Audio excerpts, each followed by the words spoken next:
महान महान लोग हैं। और वो मैं उदाहरण बताना चाहता हूं, जब राम जन्मभूमि का मुकदमा चल रहा था, ये सुप्रीम कोर्ट की नहीं, जब Lucknow bench of Allahabad high court में चल रहा था, तो दोनों पक्षों से कहा गया कि आप अपने अपने इतिहासकार ला सकते हैं। तो हमारी तरफ से जो इतिहासकार थे उसमें देवेंद्र स्वरूप जी थे, एसपी गुप्ता थे, ग्रोवर साहब थे, डॉक्टर हर्ष नारायण थे। उधर से ऑब्वियस कौन थे, सूरज भान थे, आर.एस. शर्मा थे, रोमिला थापर थी, यही सब लोग जिनको डी.एन. झा वगैरह, ये लोग स्वयं नहीं अपियर होते थे, अपने प्रतिनिधियों के थ्रू होते थे।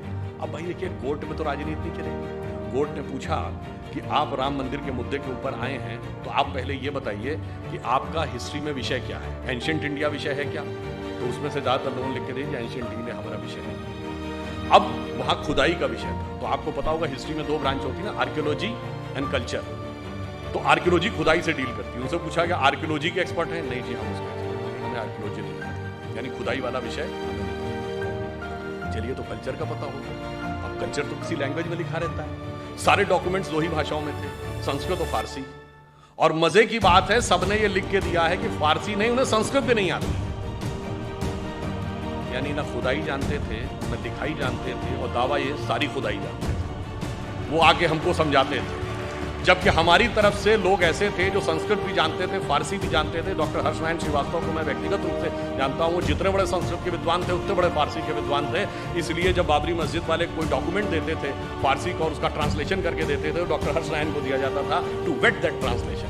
जो ये ट्रांसलेशन है, ये यही है या इसमें कोई एक आध नुक्ते का हेरफेर है? इससे आप समझिए कि किस प्रकार की चीजें हमारे दिमागों में भरी हुई हैं और हमारा दिमाग किस तरीके से उन सारी चीज़ों से इफेक्ट हो गया, और किन लोगों ने भरी, जिनको उसका कुछ भी एबीसीडी नहीं आता। वैसे ऑन द लाइटर नोट में कहूँ, जब ये देवी अहिल्या जी वाला उल्लेख आता है, तो तुलसीदास जी का जो पूरा साहित्य है ना, वो पूरा एक गंभीर राम भक्त साहित्य माना है। पर एक ही आज जगह तुलसीदास जी ने हास्य रस का भी उल्लेख किया।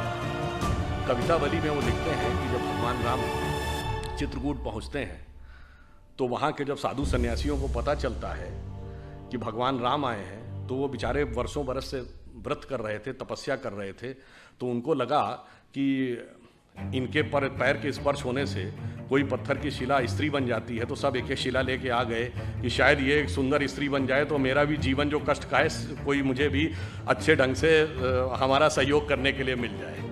तो उसको उन्होंने लिखा है कि विंध्य के वासी उदासी तपोव्रत धारी, महाबिनु नारी दुखारे, और गौतम तीय तरी तुलसी, सो कथा सुनिबे मुनि वृंद पखारे, होए हैं शिला सब चंद्रमुखी, परसे पद मंजुल कंज तिहारे, और कीन भली रघुनायक जीव करना करी कानन को पगधारे।